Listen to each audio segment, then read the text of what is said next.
Hadirin wal hadirat, jamaah kaum muslimin wal muslimat rahimakumullah.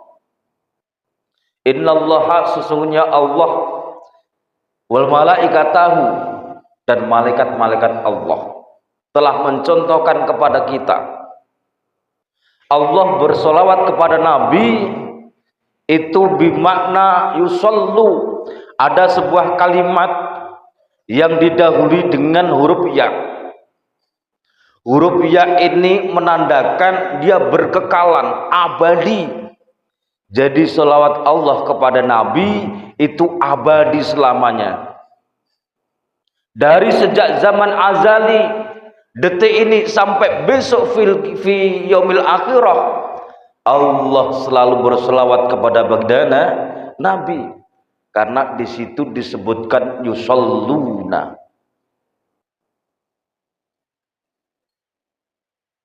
Lalu bagaimana selawat Allah kepada Nabi? Ada yang tahu? Bu, bagaimana selawatnya Allah kepada Nabi? Kalau kita umat baginda Nabi Muhammad SAW banyak. Ada selawatun nariyah, ada selawat badar, ada selawat Jibril, ada selawat Ibrahimi. Lalu bagaimana selawat Allah kepada Nabi? Salawat Allah kepada Nabi solatan, rahmatan, makrunatan bita'zim. Luar biasa. Allah berselawat kepada Nabi solatan, rahmatan, makrunatan bita'zim. Yang terakhir berta'zim. Maknanya apa? Allah sangat menghormati Rasulullah SAW. Makna dari bita'zim itu Allah sangat menghormati Rasulullah SAW.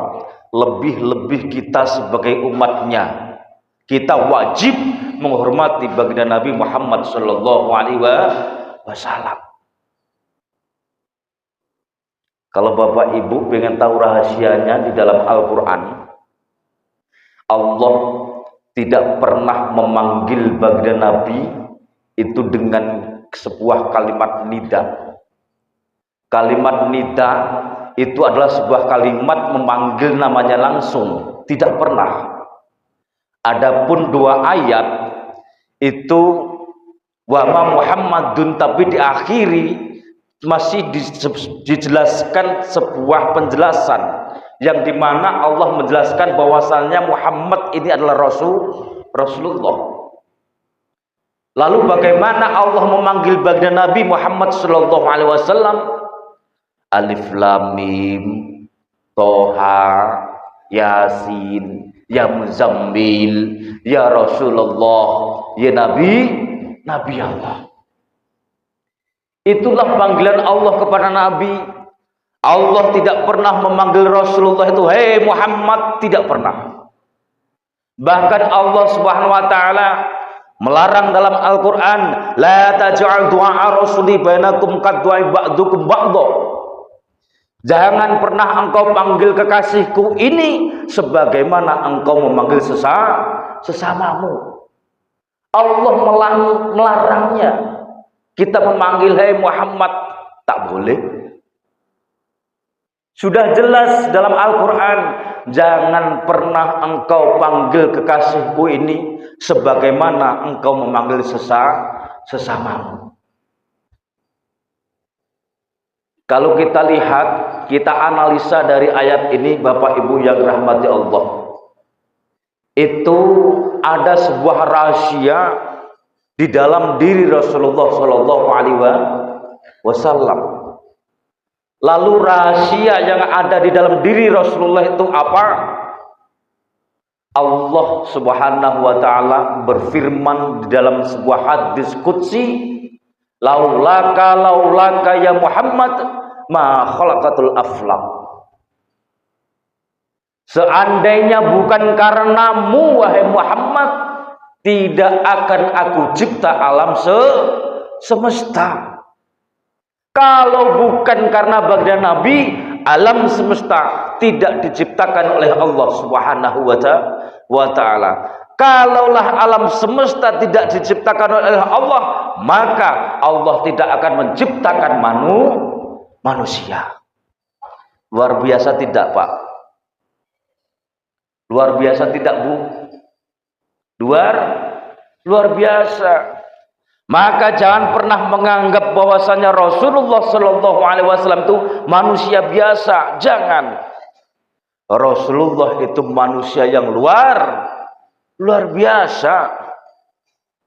Kalaulah tidak diciptakan Nabi Muhammad, Allah tidak akan menciptakan alam semesta.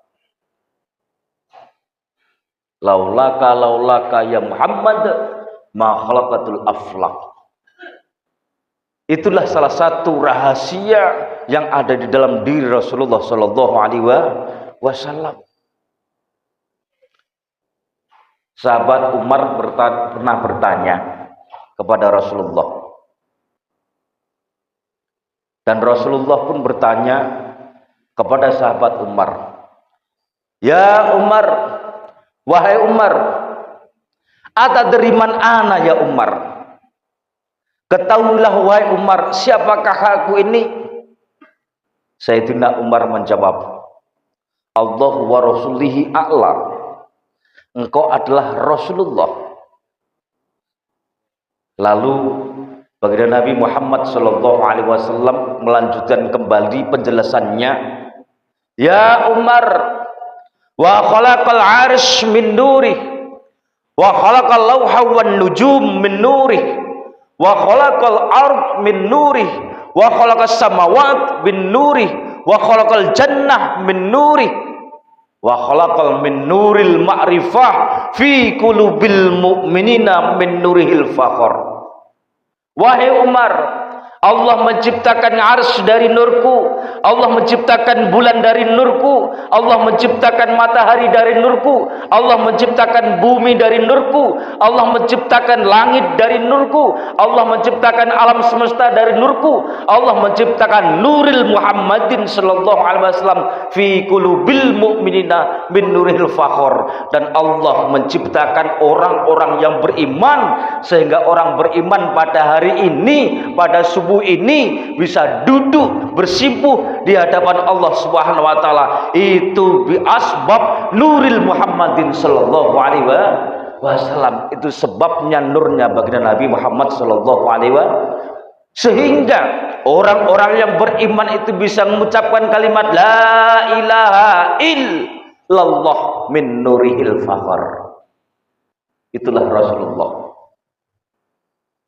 Kita bisa berduduk bersimpuh, bisa berzikir, bisa sholat, kita bisa mempunyai sebuah keyakinan dalam diri, sehingga kita bisa menjadi orang yang beriman. Itu tidak lain dan tidak bukan karena nurnya Rasulullah Shallallahu Alaihi Wasallam. Bapak Ibu yang rahmati Allah Subhanahu Wa Taala, makanya jangan sekali-kali kita berbicara tentang Rasulullah bahwa Rasulullah itu manusia biasa. Rasulullah itu manusia luar biasa. Bahkan kalau kita mengetahui, faham dengan sholawat yang kita baca tadi, anta samsun ang, ayo jawab coba, anta samsun ang, anta samsun. Kenapa tidak anta komar? Kenapa di situ anta samsun? Rasulullah bagaikan matahari. Coba kalau Nabi Yusuf alaihissalam itu bagaikan bulan. Nabi Yusuf itu kalau dijelaskan di dalam Al-Quran, itu Nabi yang paling tampan sekali. Betul nggak Bu? Betul nggak Bu? Nabi Yusuf alaihissalam itu adalah Nabi yang paling ganteng sekali. Bapak-bapak di sini tidak ada yang bisa menandingi kegantengan Nabi Yusuf, nggak ada. Bahkan ibu-ibu kalau melihat Nabi Yusuf sampai tangannya teriris tidak terasa. karena ketampanan Nabi Yusuf alaihissalam. Makanya Nabi Yusuf itu digambarkan bagaikan sebuah rembulan. Tapi Nabi Yusuf masih bisa dipandang lama-lama.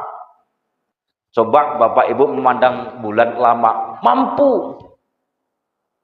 Padahal Bu Pak, walaupun tidak dijelaskan dalam Al-Quran bahwasanya Rasulullah Shallallahu Alaihi Wasallam itulah manusia, makhluknya Allah, hambanya Allah yang paling ganteng.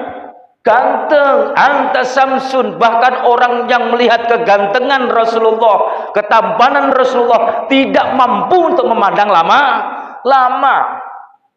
tak akan mampu.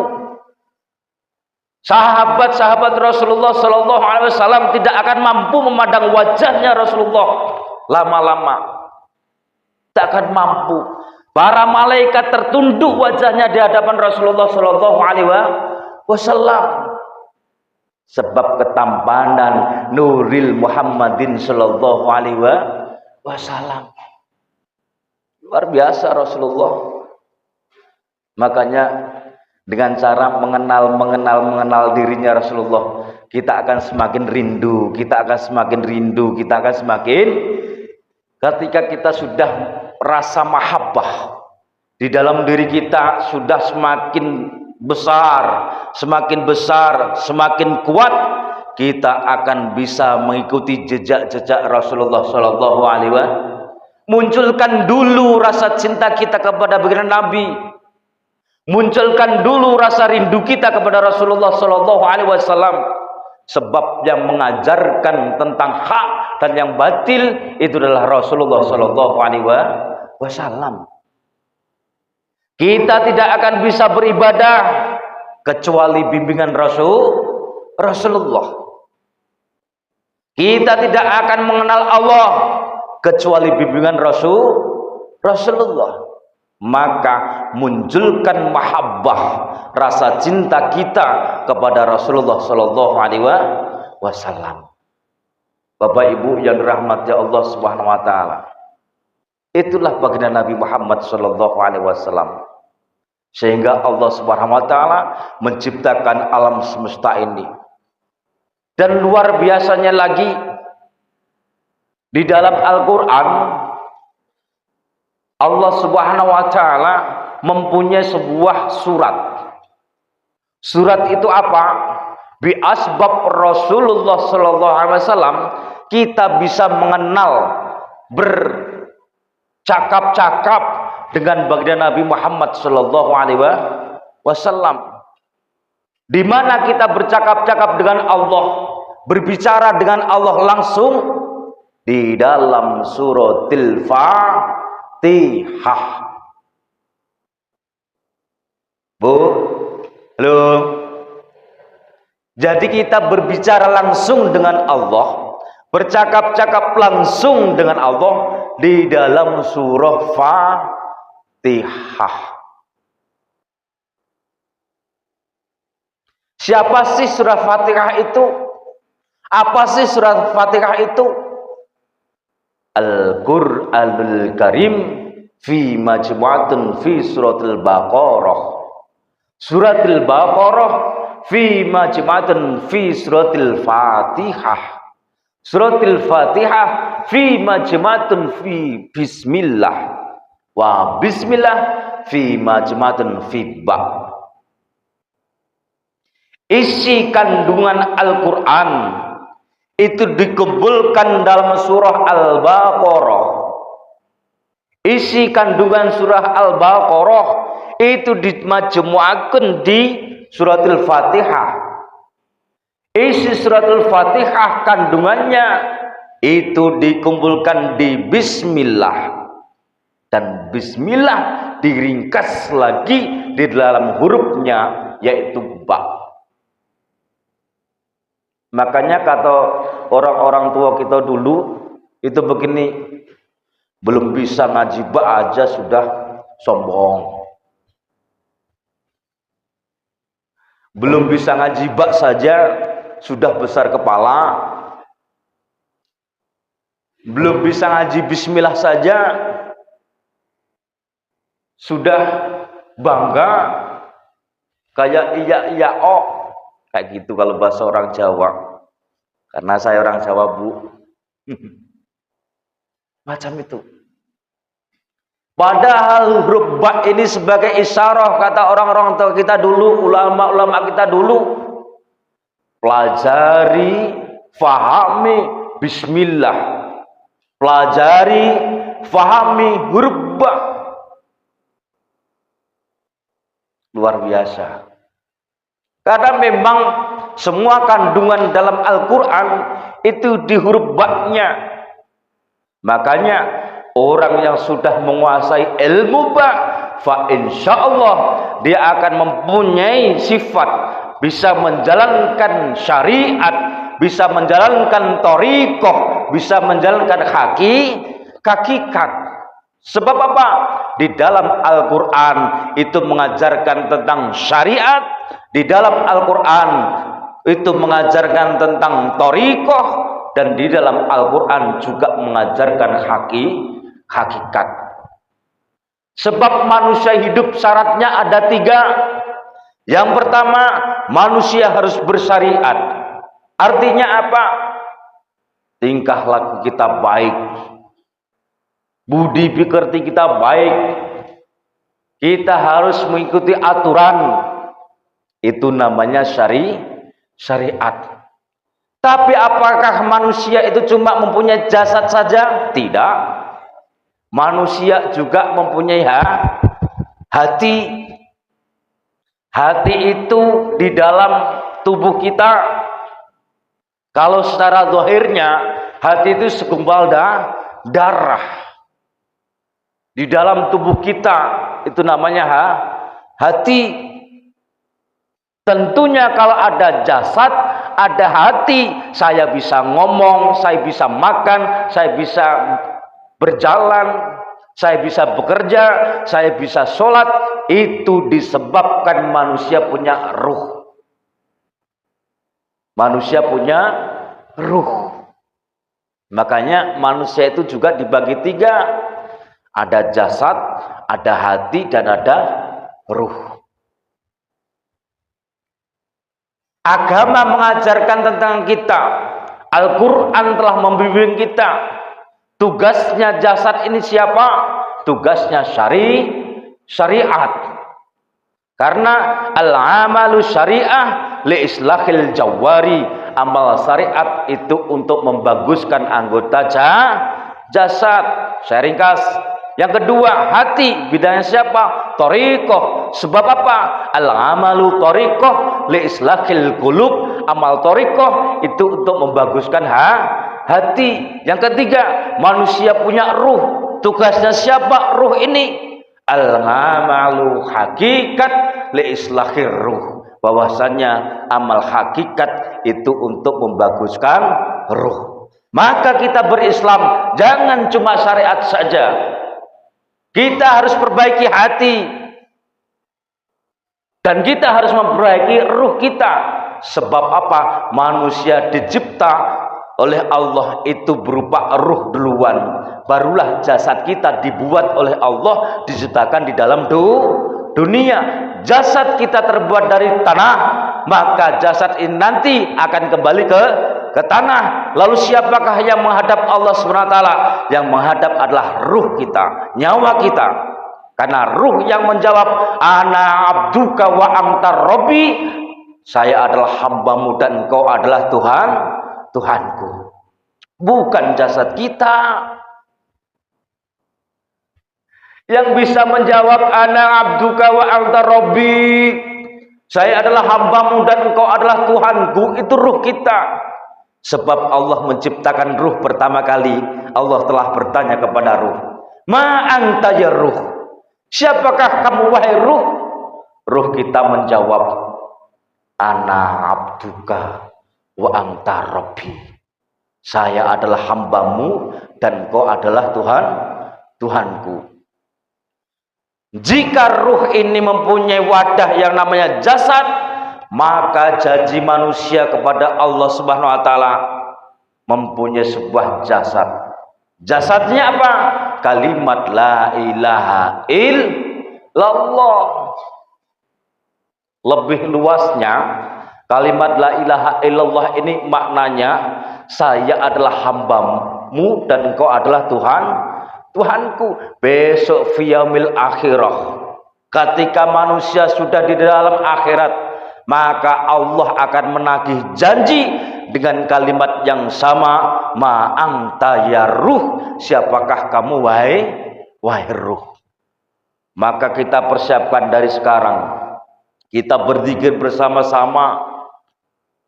Ketika selesai sholat, kita baca zikir la ilaha illallah, la ilaha illallah. Maksudnya menekankan ruh, mengingatkan ruh kita, supaya kita ini tetap bisa menjawab, saya adalah hambamu dan engkau adalah Tuhanku. Itulah makanya Bapak Ibu, kalau siap sholat jamaah, jangan langsung pulang. Kita zikir bersama-sama dulu. Tapi ya itu tadi, kalau zaman sekarang namanya banyak pendapat, banyak perbedaan. Kalau zikir bersama-sama katanya tidak diajarkan oleh Nabi. Katanya bid'ah. Di dalam zikir itu apa?